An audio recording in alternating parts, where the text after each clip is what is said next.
শুধু তাই নয়, আগামী 2-3 দিনের মধ্যে আমাদের পশ্চিমবঙ্গের সাব হিমালয়ান, ওয়েস্ট বেঙ্গল এবং সিকিমেও সাউথ ওয়েস্ট মনসুন ঢুকে যাওয়ার সম্ভাবনা আছে।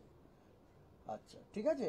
আর এছাড়া 27 তারিখে আপনাদের এর আগে যেটা বলা হয়েছে, 27 তারিখে আপনার নর্থ ওয়েস্ট বে অফ বেঙ্গল এবং অ্যাডজয়নিং ওয়েস্ট সেন্ট্রাল বে অফ বেঙ্গলে আপনার একটা লো প্রেসার এরিয়া ফর্ম হওয়ার সম্ভাবনা রয়েছে, ঠিক আছে।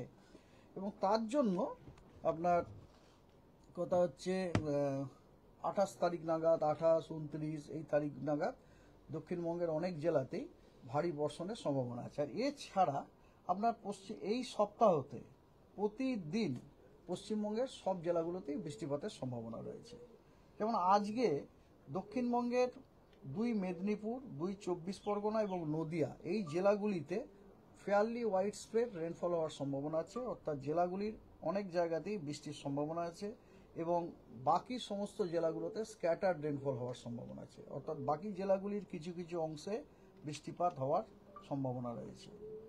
আগামীকাল সমগ্র পশ্চিমবঙ্গের প্রত্যেকটি জেলাতেই ফেয়ারলি হোয়াইট স্প্রেড রেনফল হওয়ার সম্ভাবনা আছে, অর্থাৎ পশ্চিমবঙ্গের প্রতিটা জেলারই অনেক স্থানে বৃষ্টিপাতের সম্ভাবনা রয়েছে।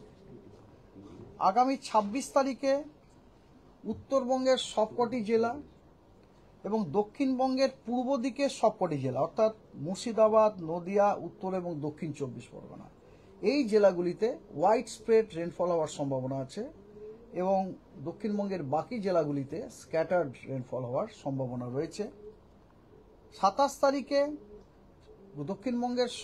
দক্ষিণবঙ্গ, উত্তরবঙ্গের সব জেলাগুলিতেই স্ক্যাটার্ড রেনফল হওয়ার সম্ভাবনা রয়েছে। 28 তারিখে আবার দক্ষিণবঙ্গ, উত্তরবঙ্গ মানে গোটা পশ্চিমবঙ্গের সবকটা জেলাতেই ফেয়ারলি হোয়াইট স্প্রেড রেনফল হওয়ার সম্ভাবনা আছে, অর্থাৎ পশ্চিমবঙ্গের প্রতিটি জেলারই অধিকাংশ স্থানে বৃষ্টিপাত হওয়ার সম্ভাবনা, অনেক স্থানে, অধিকাংশ স্থান না, অধিকাংশ স্থান হচ্ছে হোয়াইট স্প্রেড, অনেক স্থানে আপনার বৃষ্টিপাত হওয়ার সম্ভাবনা রয়েছে 28 তারিখে। 29 তারিখে দক্ষিণবঙ্গের সব কটা জেলাতে হোয়াইট স্প্রেড রেনফল হওয়ার সম্ভাবনা আছে, অর্থাৎ দক্ষিণবঙ্গের প্রতিটা জেলার অধিকাংশ স্থানেই বৃষ্টিপাত হওয়ার সম্ভাবনা আছে। এবং বৃষ্টিপাতটা কেন বুঝতেই পাচ্ছেন 28-29 তারিখে, it is because of this মানে অ্যান্টিসিপেটেড সিস্টেম। এই যে সিস্টেমটা যেটা আমরা অ্যান্টিসিপেট করছি 27 তারিখে ফর্ম হবে এবং তারপরে পরবর্তীকালে ওটা উত্তর দিকে মুভ করবে, তার জন্য আমরা 28 তারিখে বৃষ্টি, তারপরে আপনার 28 তারিখে বৃষ্টি ফেয়ারলি হোয়াইট স্প্রেড দক্ষিণবঙ্গে, 29 তারিখে তার থেকে বেশি, দ্যাট ইজ হোয়াইট স্প্রেড রেনফলের সম্ভাবনা রয়েছে। এবং উত্তরবঙ্গে 29 তারিখে সব জেলাতে ফেয়ারলি হোয়াইট স্প্রেড রেনফল হওয়ার সম্ভাবনা আছে। 30 তারিখে পশ্চিমবঙ্গের সব জেলাতে হোয়াইট স্প্রেড রেনফল হওয়ার সম্ভাবনা আছে, অর্থাৎ পশ্চিমবঙ্গের প্রত্যেকটি জেলার অধিকাংশ স্থানে বৃষ্টিপাত হওয়ার সম্ভাবনা আছে। আর ওয়ার্নিং হচ্ছে আজকে দক্ষিণবঙ্গের সব জেলা এবং উত্তরবঙ্গের মালদা এবং 2 দিনাজপুর জেলায় বিক্ষিপ্তভাবে 2-1 জায়গাতে থান্ডারস্টর্ম উইথ লাইটনিং এবং তার সাথে 30 থেকে 40 কিলোমিটার প্রতি ঘন্টায় গতিবেগে আপনার ঝোড়ো হওয়ার সম্ভাবনা রয়েছে। আগামীকালও তাই পশ্চিমবঙ্গের সব জেলাতেই thunderstorm with lightning at isolated place with gusty wind, কোথাও 30 থেকে 40 কিলোমিটার প্রতি ঘন্টায়, কোথায় 40 থেকে 50 কিলোমিটার প্রতি ঘন্টাতে হওয়ার সম্ভাবনা রয়েছে। 26 তারিখে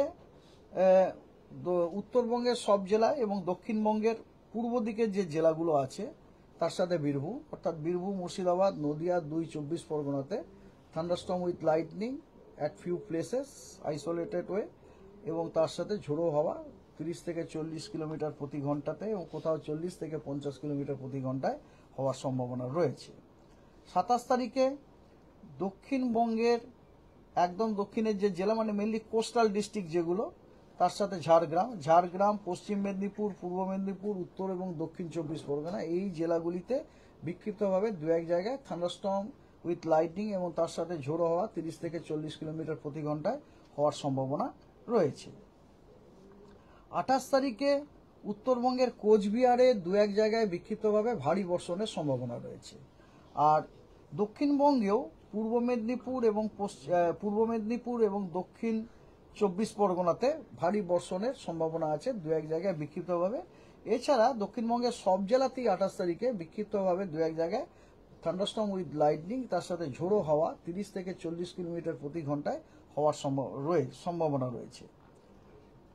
29 তারিখে জলপাইগুড়ি এবং কোচবিহার এই দুই জেলাতে এবং তার সাথে দক্ষিণবঙ্গের ঝাড়গ্রাম, পশ্চিম এবং পূর্ব মেদিনীপুর, উত্তর এবং দক্ষিণ 24 পরগনা জেলাগুলোতে বিক্ষিপ্তভাবে ভারী বর্ষণের সম্ভাবনা রয়েছে। আর 30 তারিখ সপ্তম দিনে দক্ষিণবঙ্গের অনেক জেলাতেই ভারী বর্ষণের সম্ভাবনা আছে বিক্ষিপ্তভাবে। সেই জেলাগুলো হচ্ছে পুরুলিয়া, 2 বর্ধমান, বাঁকুড়া, পশ্চিম মেদিনীপুর, বীরভূম এবং উত্তরবঙ্গের মালদা, দার্জিলিং, কালিম্পং, জলপাইগুড়ি, আলিপুরদুয়ার এবং কোচবিহার এই জেলাগুলিতে বিক্ষিপ্তভাবে দু এক জায়গায় ভারী বর্ষণ হওয়ার সম্ভাবনা রয়েছে 30 তারিখে। That's all. ওয়েস্ট বেঙ্গলে তার মানে দুদিনের মধ্যে বর্ষা ঢুকছে, দুদিন। সাব হিমালয়ান ওয়েস্ট বেঙ্গল মানে ওই যে আমাদের উত্তরবঙ্গের যে 5টা জেলা আছে না, এবং তার সাথে সিকিম, ওখানে আপনার 2 দিনের মধ্যে, কাল পরশুর মধ্যে ঢুকে যাবে। তাহলে মানে আমাদের এদিকটাতে আমাদের এদিকেও আমরা অবশ্যই আশা করতে পারি আর্লি, কিন্তু এক্সাক্ট ডেটটা এখনো পর্যন্ত আমরা করতে পারিনি আর কি। অবশ্যই আর্লি অনসেট হওয়ার সম্ভাবনা আছে। কলকাতায় বৃষ্টিপাতটা কবে, মানে এখন যদিও রোজ কলকাতার ক্ষেত্রে কি আপডেট, মানে ওয়েদারের? কলকাতাকে তো এতক্ষণ যে বললাম সব, পশ্চিমবঙ্গের সবকটা জেলাতে ইনক্লুডেড না, তার মধ্যে Kolkata included. Why Kolkata too special? আমি যেমন পশ্চিমবঙ্গের সব জেলা বলছি, Kolkata is included, it is implied না? আমি তো বললাম না পশ্চিমবঙ্গের সবকটি জেলা, কলকাতা বিলংস টু এ জেলা না? হ্যাঁ, অনসেট বলছেন পশ্চিমবঙ্গের, মানে দক্ষিণবঙ্গের অনসেট এমনিতে তো 10 তারিখ হয়, তবে নিশ্চয়ই এবারে আমরা আশা করছি একটু তাড়াতাড়ি হবে, কারণ কেরালাতে যখন 8 দিন আগে হয়ে গেছে, এখানেও তাড়াতাড়ি হবে বলে আশা। দেখুন, হয়তো জুন মাসের প্রথম সপ্তাহে হয়তো আমরা মনসুন অনসেট পেয়ে যেতে পারি। না, অন্যান্য যখন সেই ইয়েগুলো ডেটাগুলো আপনি দিলেন যে 1975 বা 1990, সেই সময় কি ঘটেছিল আমাদের এখানে? সেই আমি স্টাডি করি না, মানে সেইখানে আপনি যে বলছেন তাড়াতাড়ি মনসুন ঢুকতে পারে একটা থেকে, তখনও কি সেরকম ঢুকেছিল বা? No, that I have not studied today. আমাকে স্টাডি করতে হবে। আমি যেটা বললাম তাড়াতাড়ি ঢুকতে পারে, এটা অ্যাজ এ মেটিওরোলজিস্ট না, as a common man's using common sense only. যে একটা ট্রেন যদি একটা স্টেশনে 2 ঘন্টা আর্লি পৌঁছে যায়, তাহলে পরের স্টেশনও হয়তো তাড়াতাড়ি চলে আসবে, যদি না মাঝখানে কোনো কারণে সিগনালে গাড়িটা আটকে যায়। জাস্ট একটা সাধারণ লোকের সাধারণ জ্ঞান ইউজ করে যেটা, সেটাই আমি বললাম আর কি। কিন্তু আদারওয়াইজ ডিপার্টমেন্ট থেকে বা সাইন্টিফিক্যালি এখনো পর্যন্ত আমরা কোনো ইন্ডিকেশন পাইনি হুইচ সেজ দ্যাট যে দক্ষিণবঙ্গে মনসুন আর্লি অনসেট হয়ে যাবে। I hope this is clear. Thank you.